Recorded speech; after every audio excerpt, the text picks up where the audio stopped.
nosso Senhor Jesus, não estão tomando o desejo e se firmando na esperança da salvação, não estão se firmando na esperança da vida eterna e não estão se firmando na esperança do galardão, antes se firmam na esperança do pecado e da iniquidade, os que podem trazer favor temporário, mas não o favor eterno que podemos desfrutar ao lado de nosso Deus e Pai, também Pai de nosso Senhor Jesus Cristo. Nós devemos nos alegrar nessa esperança, porque os demais não a têm, mas nós a temos e a recebemos por Jesus Cristo, a quem damos glória na congregação dos justos. A Ele, o fiel e verdadeiro, que rendemos o louvor por essa esperança, porque a recebemos gratuitamente pelo seu sangue que foi derramado na cruz do Calvário. Se cremos que Ele morreu e se afirmamos a nossa fé nisso, também cremos que aqueles que morreram antes da volta de nosso Senhor, que aqueles que agora partirem na esperança da verdadeira fé e na virtude do Espírito Santo também serão ressuscitados com o Senhor para a vida eterna que Ele nos prometeu pela sua palavra. Se também cremos que Ele morreu e ressuscitou, cremos que Ele nos congregará naquele dia para juntos estarmos com Ele e para sempre com Ele. Porque como a palavra diz, Ele não nos destinou para a ira, mas para a salvação por meio de seu sangue. Se não somos destinados para a ira, porque somos destinados para a graça. E por meio da graça podemos desfrutar de misericórdia. E na misericórdia da virtude do Espírito Santo. É por isso que podemos sentir e glorificar a Deus na congregação dos justos. Porque Ele teve misericórdia para conosco. E se cremos em sua misericórdia, que continuemos a senti-la dentro do nosso coração. Portanto, manifestemos essa misericórdia e manifestemos a virtude que sentimos, mas tudo com ordem e com decência diante do nosso grandioso e supremo Deus.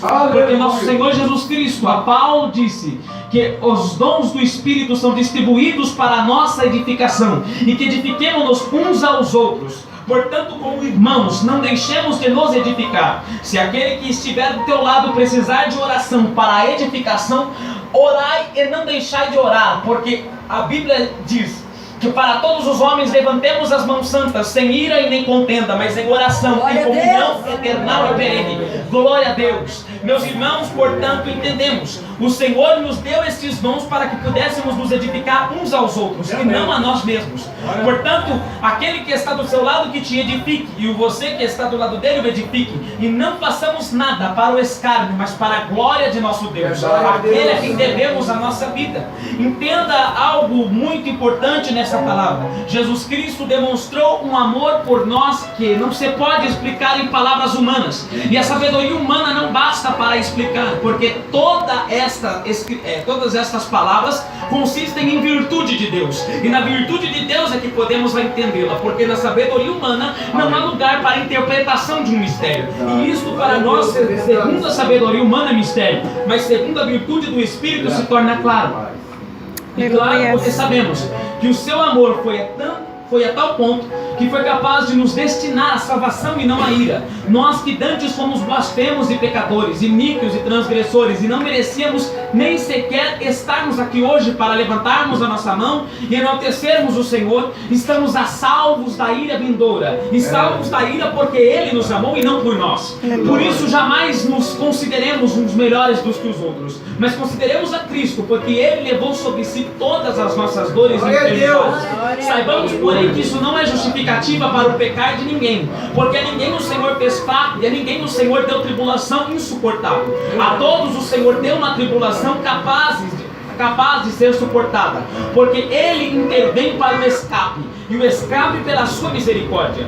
Todos temos um escape para resistir à nossa tentação em Jesus Cristo, porque Jesus provê o escape, e pelo escape podemos ser chamados santos e filhos de Deus porque fomos adotados pelo sangue, e não por nascença, porque Cristo é o Filho Cristo é Filho de Deus, e nós somos adotados por meio de Cristo, o nosso verdadeiro Senhor e Salvador.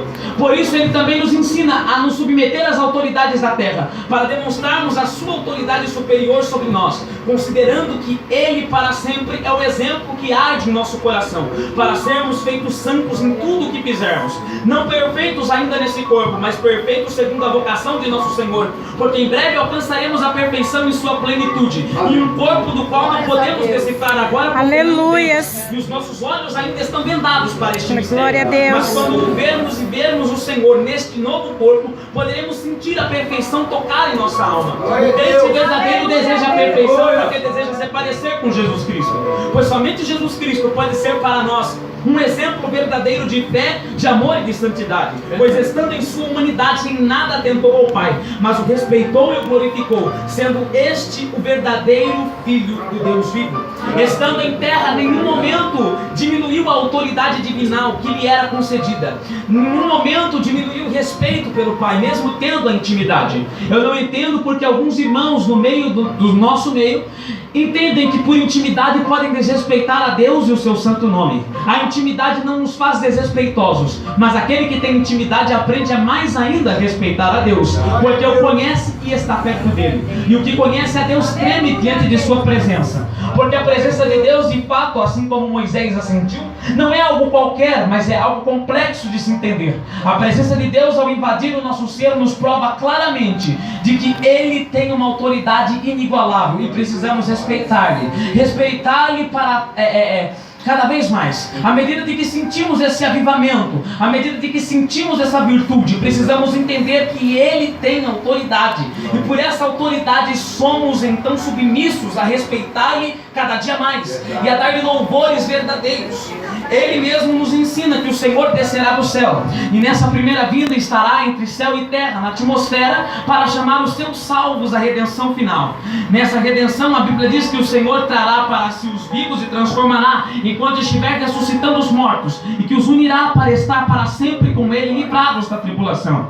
Depois Ele ainda nos ensina: consolai-vos uns aos outros com estas palavras. Somos consolados pela esperança da salvação, pela esperança que não está firmada na terra, mas em Jesus Cristo, a nossa esperança verdadeira. Nós nos consolamos porque cremos, e se cremos também sabemos que se tornará realidade diante dos nossos olhos. Cremos que Jesus virá para nos dar livramento, e o que não crê que Jesus vem para dar livramento nada mais fala senão loucura, porque Ele mesmo prometeu que estaria conosco até a consumação dos séculos. Se porventura o Senhor não nos livrasse da ira, ninguém subsistiria, porque todo aquele que não tiver a marca da besta no tempo da ira vindoura será morto, ou então ceifado da terra, da maneira que preferir a interpretação.